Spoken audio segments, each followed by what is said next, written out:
اور جو کہتے ہیں کہ کسی طرح یہ مسئلہ حل ہونا چاہیے، تو میں نے حل بتا دیا ہے کہ دونوں حق پر ہیں ابتدائی اجتہاد میں، تو سارے جی بھر کے کہیں دونوں حق پر ہیں، دونوں حق پر ہیں، دونوں حق پر ہیں، مگر جہاں قرآن و سنت جا کے اگلا حکم بتاتا ہے تو وہاں ہمیں، اور وہ بھی عجیب بات ہے، ایک لمحے کے لیے بولا جب مانگ رہی تھی، یہ تو تھا تعین کے لیے کہ یہ کام کتنی دیر ہوا، نہ ایک صدی، نہ ایک سال، نہ ایک مہینہ، نہ ایک ہفتہ، نہ ایک دن، نہ ایک گھنٹہ، یعنی ایسی خطا اجتہادی کہ جس کو قرار نہیں تھا 1 منٹ کے بعد ختم بھی ہو گئی.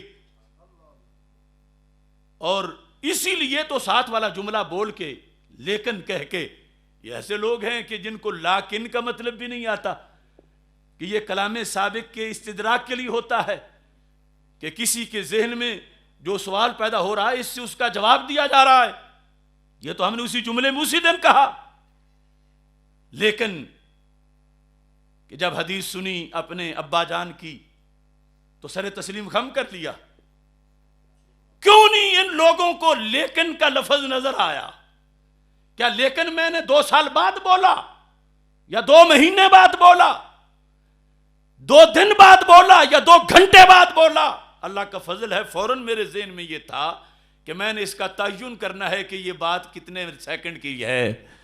اسی وقت بولا جب مانگ رہی تھیں، خطا پر تھیں، لیکن جب آگے سے حدیث آئی تو ان کی یہ شان ہے کہ جن کے جگر کا ٹکڑا ہے ان کی حدیث سن کے سر تسلیم خم کر لیا.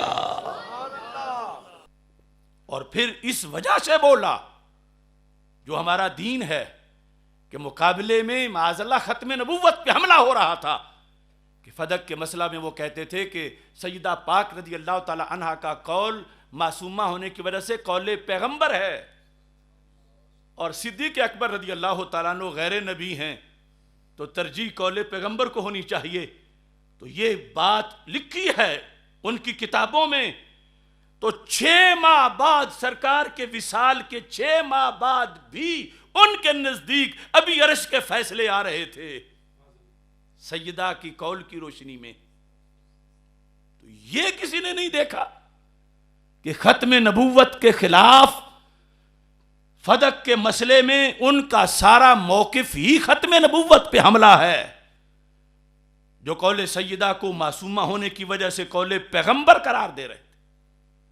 اللہ کا فضل ہے اس مسئلے پر اللہ تعالیٰ نے ہمیں توفیق عطا فرمائی. بہت سے لوگوں کو سمجھ آئی، انشاءاللہ بہت سے لوگوں کو سمجھ آ جائے گی. تو پورے مسلک کی بقا کا مسئلہ ہے. کچھ لوگ جو ہیں وہ کہتے ہیں جی فلاں پیر صاحب، فلاں آستانہ، فلاں. ہم اہل سنت اول تاخر ادب ہی ادب ہیں، مگر ترجیحات ہیں.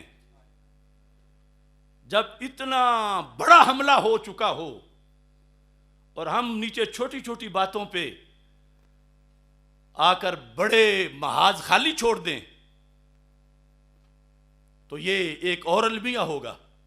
اس بنیاد پر ہم، اللہ کا یہ کروڑوں بار فضل ہے کہ کبھی نتیجے کی طرف توجہ جاتی نہیں، حق اپنی طرف مائل کرتا ہے تو ہم بولتے ہیں. غازی ممتاز حسین قادری شہید سے اور اس سے پہلے سے لے کر اللہ کے فضل سے یہ سلسلہ جاری ہے. آج کی یہ گفتگو ایک طرح مصرع کے طور پر میں چھوڑ رہا ہوں اس کو، تاکہ لوگ اس پہ غور کریں، اس پہ توجہ کریں.